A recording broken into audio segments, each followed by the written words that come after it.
Bismillahirrahmanirrahim. Allahumma salli ala Sayyidina Muhammad. Alhamdulillah, hari ni Nemo saya top 3 kawan-kawan. Nemo saya top 3 kenangan di Bon Edi di Jubilee Alostar. Alhamdulillah. Hasil pemakanan dedak di burung DPB 801 Borneo dan vitamin dal, no. Saya nak recommend kat kawan-kawan yang mana tak biasa guna dedak DPB ni, apa gunakan sulam dengan vitamin dal, memang padu. Dan vitamin dal hijau ni memang bagus, vitamin ni, no, apa guna.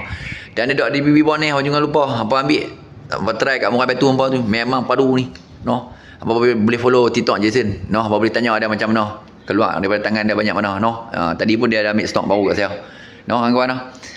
Hasil pemakanan dedak DPB memang padu kawan-kawan, no. Mandian dal ni pun cukup bagus kat burung kawan. Apa boleh bantu dalam botol spray,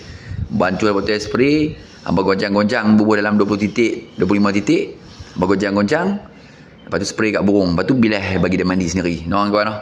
Jangan lupa, no, guna dedak DPB 801 dan vitamin dal, no. Untuk orang tu saya recommend ni dedak DPB Bon, okay, kawan, no. Selamat mencuba kawan, no. Kita nak jumpin Nemo, bagi Nemo main. Kun, naik Nemo. Sempoi yang memang sempoi Nemo. Hang memang sempoi Nemo. Lantai tu sini. Abang aku nak duduk tepi biasa ni lagi.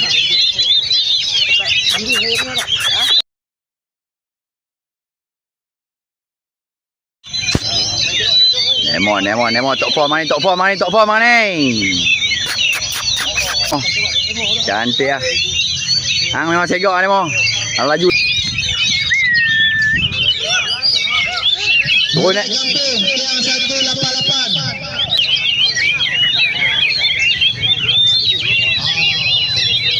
Ya, Nemo. Laju Nemo. Ya. Turun. Naik Nemo. Mantap lah.